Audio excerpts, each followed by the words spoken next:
Today on Dirt Lifestyle, we're going to try to finish up a truly one-of-a-kind onboard air system.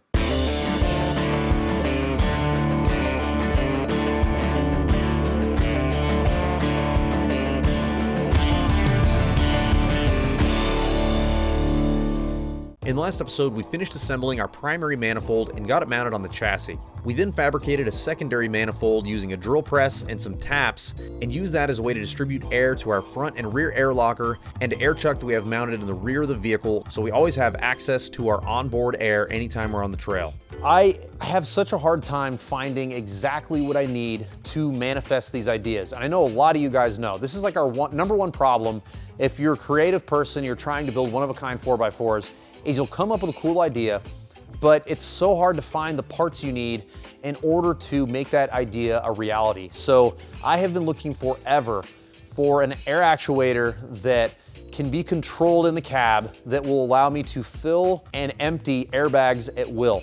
And there's a few different companies probably that make stuff that are similar to what I want, but not exactly what I want. And Summit Racing happened to have exactly what I needed for this build. So I reached out to them. I said, hey, do you guys work with smaller YouTube channels? And just check out my channel if you like it. I would love to work with you. So sure enough, they liked the videos. They sent out the stuff that we need in order to make this video happen.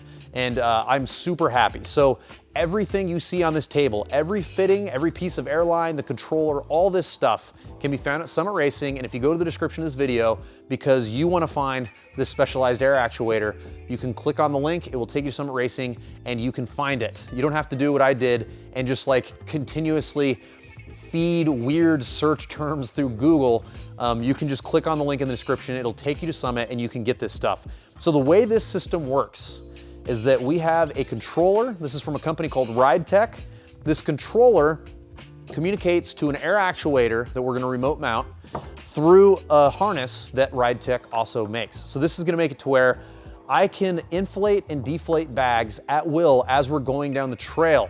And some of you watching might think, why would you ever need that? Well, let me tell you why. If we have these, you've got two airbags. Each one's gonna go inside one of the rear coils.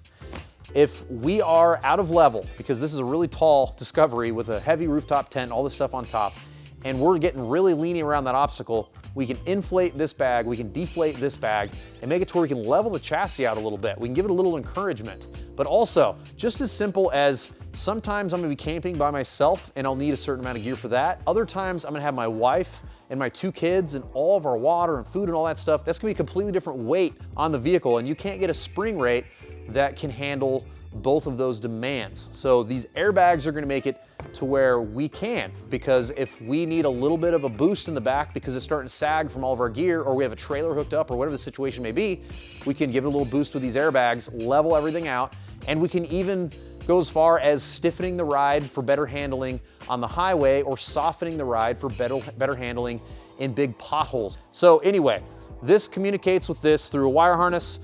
We are going to have these bags connected to our actuator with some 1/4-inch line. We have 1/8-inch line that is gonna go from the actuator to the gauges. This is a dual gauge setup, so we're gonna have, I think I'm gonna do the red gauge will be the passenger side, the white gauge will be the driver's side, and I also lucked out in another way, and that is the fact that these airbags from Firestone and this actuator from RideTech both are 1/4-inch, meaning that the line that was sent for both kits is the same size. And I love that it's different colors because I can make the passenger side blue, I can make the driver's side black. And I think a good place to start is mounting our controller in the cab, and then we'll just work our way out from there.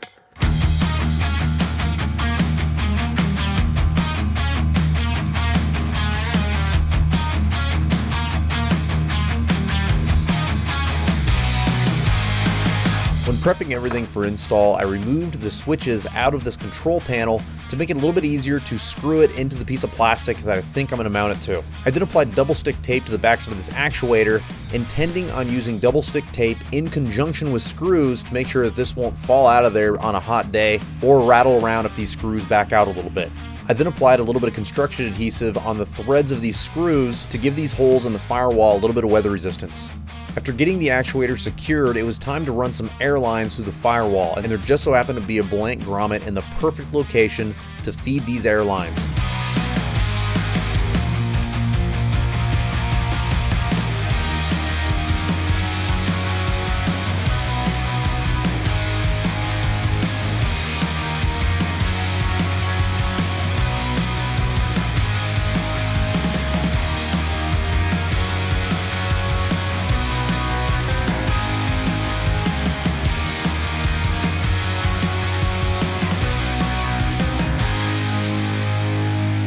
Now we can move on to the switch panel, and one thing that I've learned with projects like this is it's nice to prepare as much stuff on the bench as you can before you get into the vehicle. So after mounting our 2 air lines to the back of the gauge, we can move forward and figure out a way to secure this in a location that makes sense.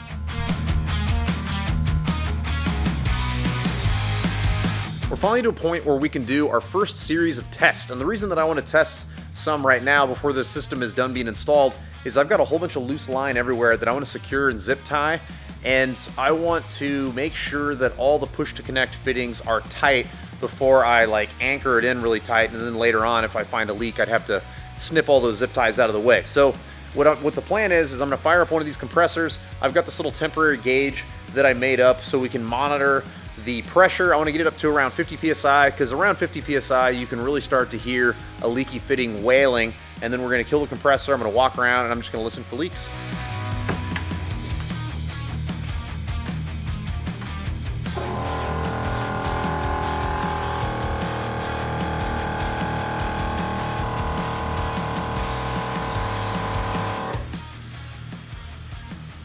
I was very apprehensive about using plastic fittings in this system specifically for reliability, but I've had this dryer sitting in my toolbox for 10 years or more, and this felt like the perfect time to get rid of it. Unfortunately, the bottom part of the dryer was cracked, rendering it useless, but with an easy out, I was able to get the remains out of the threads and bypass it altogether.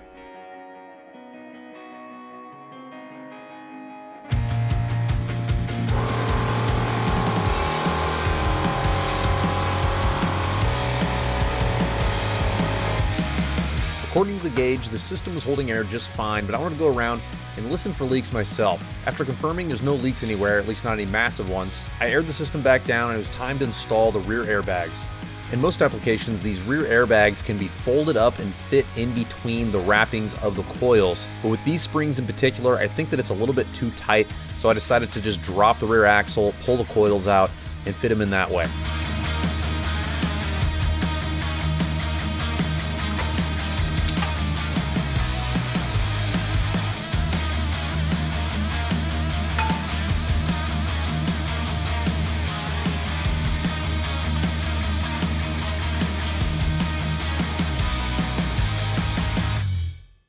This air system is ready to rock and roll, except for one big snafu, but we can still test it. So the snafu is we have an aftermarket lower coil spring seat that is for the Land Rover Discovery, and the way this is shaped is it's shaped kind of like in a pyramid to make it to where whenever you have one wheel flex all the way out, it's this coil can loosen up and it can come out. And that's not a problem we're going to have because we're going to have limit straps on here, so we're just going to make the limit straps long enough to where this coil can't get loose on us.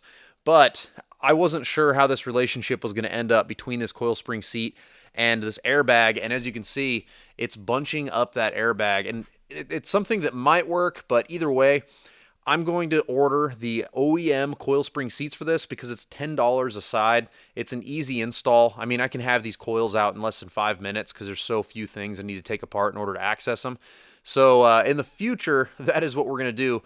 But for right now, I'm going to bolt the wheels back on this, and we can fire up this air system and see how they work.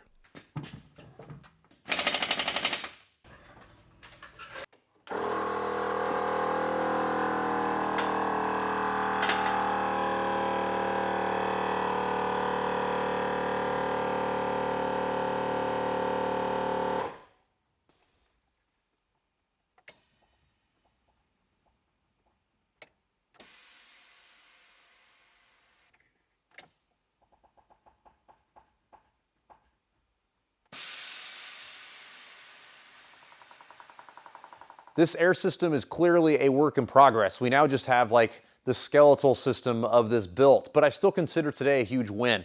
We have a system that is holding air. We are at just under 40 PSI right now, and it's been holding there for an hour. So we're holding air. The rear airbags are working. That Ride Tech gauge setup is super sweet. I like that it's a really low profile, very practical, and I think that it looks good in there. So all those systems are working great. The air pump itself, the air compressor, is filling super fast. And this isn't a very big system, but it's nice to watch the needle just go up like that. And that's only on one compressor. Once we fire up the other compressor, it's going to be twice as fast. So I'm very much excited about this system. I think that we're going in a good direction. Right now we probably have like an 1.5-inch-ish of movement in the rear with those airbags, so not a ton of flex, but these aren't made for that. However, in the future, if I do decide that I want to have like, 5-6 inches of travel, I can replace the rear springs altogether, and I can just put a big, massive air strut back there, and we can get a ton of wheel travel out of it. So we'll see. This is version 1.0. I think this is going to work for our needs perfect, because if you're parking somewhere and you want to level out your rooftop tent, an 1.5-inch bump on one side is giant. Usually you're trying to find a place that's pretty flat anyways, so I think that this is going to work really well for those types of situations. I'm not going to do the electrical system portion of this air system just yet. I'm going to do that when I do the entire aftermarket electrical video for this Discovery. There's a ton of lighting that we're going to add. There's a whole bunch of switches. There's so much work on the electrical side of this that I figured I would just incorporate this portion into that video. Then at the end of that one, I'll probably play with the air system a little bit more. But for now, the air system build on this Discovery is done. Let's run through a couple comments from the last video, which was Fast DIY Onboard Air Episode 2, Homemade Manifold with Basic Hand Tools. That's a mouthful, but I gotta get all the search terms in there. First question is from 60 Foe. Would you need to step down the air pressure for the lockers? Pretty sure they don't run at 120 PSI. So I looked at the manufacturer's recommendations, and I think the minimum was 85 and the maximum was 110. So 120 is definitely over that. And I originally had a PRV in line that was 100 PSI, but it turns out I couldn't make it work, so I'm going to revisit this. Right now, the maximum pressure of this system is 120. I don't think, in my experience, that would damage these lockers, but I would like to get it down to like 100 just to be safe, so that's something I'll address in the future. Next question is from IT Medic 3. Where did you get the air chuck that is mounted inside the gull wing? I need a new set for my garage. I'm tired of the Harbor Freight ones leaking. These are from Home Depot. They're just Husky brand. I've had really good luck with these. I had the same experience as you. If you just get the off-the-shelf, just brass, like cheapest air chucks you can get, they always have leaked for me. But these ones from Husky seem to be working a lot better. So that's why I decided to buy those for my Discovery as well, because I'm having good luck with them in the shop. Charlie Toner says, check out Speedflate for air up, down. P.S. Not sponsored. I use their system, and it was built better and less expensive than what I could do in my shop. So there's a bunch of companies that make these Speedflate style inflation and deflation systems, and basically it's just like one port, you uncoil a few hoses, you uncoil 4 hoses, 1 to each tire, and then you can deflate everything at once or inflate everything at once. And I think they're pretty slick, but it's just not for me.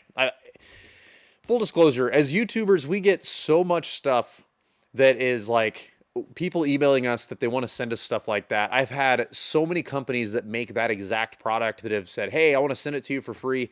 It's just not my style. It's just that simple. So maybe one day I'll change my mind, but right now I don't like the idea of having to uncoil all these hoses and whatnot. I'd rather just have one hose, one filler upper, just go around and fill each tire one at a time.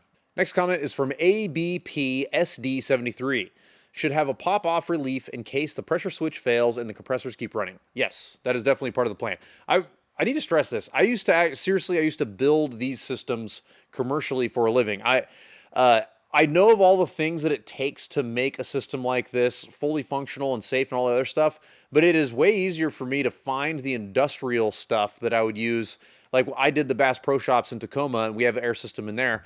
And it was easy to find all the stuff for that air system because it's all commercial grade, big stuff. It's harder to find it for the automotive space. So these are things you're going to see me add in the future. Right now, we're just getting like the bare bones of this system built. And in the future, I'm going to start adding some little things here and there. And I've got a whole bunch of ideas for this onboard air system. It's going to be pretty sweet when it's all said and done.